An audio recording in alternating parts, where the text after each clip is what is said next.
সালাম আলাইকুম ভাই, ঠিক বলেছেন। কোনো কন্টেন্ট ক্রিয়েটার মানে আপনাদের জন্য আওয়াজ তোলে না। আমি কন্টেন্ট ক্রিয়েটার, আপনার জন্য আওয়াজ তুললাম। আপনাদের জন্য শুভকামনা রইল। আপনারাই এলো দেশের সম্পদ, আপনারা যা বলবেন তাই হবে। আপনাদের জন্য শুভকামনা। আপনারা পাশ থেকে রেমিডেন্স শাটডাউন করে রাখুন। আপনাদেরকে সিলেক্ট।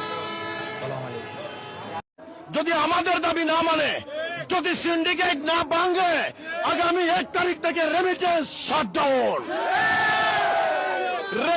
আমরা তো অলরেডি রেমিটেন্স শটডাউন করেই দিছি, সমস্যা নাই। খেলা হবে প্রবাস থেকে রেমিটেন্স দিয়ে। দেখি আমাদেরকে কে কে বাধা দিতে আসে।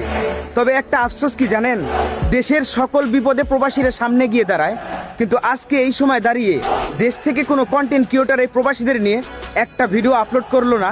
এটা হচ্ছে প্রবাসীদের সব থেকে বড় আফসোস। হাতে গোনা কয়েকটা সেলিব্রিটি প্রবাসীদের নিয়ে কথা বলতেছে, আর বাকিরা শুধু আগুনের ট্রেন্ডিং ফলো করতেছে। তো তাদের উদ্দেশ্যে বলতে চাই, আজকে আমাদের বিপদের সময় তোমাদেরকে পাশে পাইলাম না, কোনো একদিন তোমাদেরও সময় আসবে, সেদিন প্রবাসীরা তোমাদের শুধু জুতো দিয়ে সম্মাননা জানাবে। কোথার মাথায় সেভ কইরো।